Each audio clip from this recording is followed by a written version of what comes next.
Dostlar, biz Ağorda'dayız. Gagarina jana Biyiklik ko'chalarining kesilishinde 434 daragindagi ушул үй сатылат. Участок общий 4 сотый, үйдүн размери 13 13 6 бөлмөлүү. 3 фазалуу, мектеп, садик, мечит бары жакын жерде жайгашкан. Маршруттук каттамдар тынбай каттап турат. Достор, эң жакшы жери бул үйдө чакан бизнес бар. Айына 100 000 сом кирешеси бар. Мол шиномонтаж жана сварочный цехтер.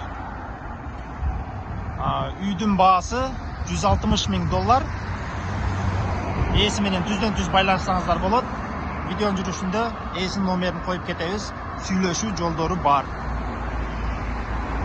Үйдүн ички жактарын бир сыйра сиздерге тартып көрсөтүп берели. Ол биздин үйдүн кире бериши. Жеңил машина, эки машина кенен баткыдай. Алды навес. Навестин асты ушундай көрүнүштүү.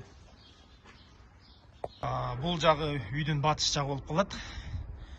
Бул жак чек арасы алдыгы чоң зданиядан. Бул жерге кандайдыр бир бизнес ойлоп таап, ошондой бир имарат салсаңыздар болот. Же болбосо жөн эле жашылдандырып бирдемке эксеңиздер болот. Бул жак чек арасы могул жак болуп калат. Могул Туникеден ал жак уже Гагарина көчөсү. Чоң трассанын жээгинде жайгашыптыр. Могул жакта суу чыгат экен.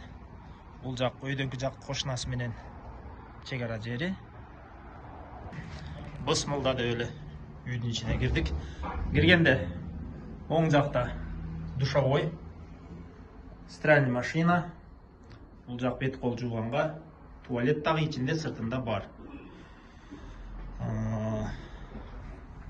Бул жагы кухня, чай ичип отурганга. Элем бул жагы өзүнчө бир чоң бөлмө экен. Паровой отопление бар. Айнектер пластиковый айнек. Бул жакта үйдү жылытканга печка, газ менен дагы, көмүр менен дагы жылыйт экен. Андан ары үйдүн бөлмөлөрүн көрүп чыгабыз. Түз туура келгенде эле мына чоң комната. Конок үй. Конок күткөнгө дагы ыңгайлуу чоң комната экен. Бул жакта кичинекей дагы бир бөлмө. Менимче балдардын бөлмөсү. Кылып жайнап жасап койсо болот экен. Бул жака киргенибизде бул жакта бир бөлмөгө киребиз. Андан ары сразу экинчисине кирсе болот экен. Үйдөгү бардык мебелдер калат.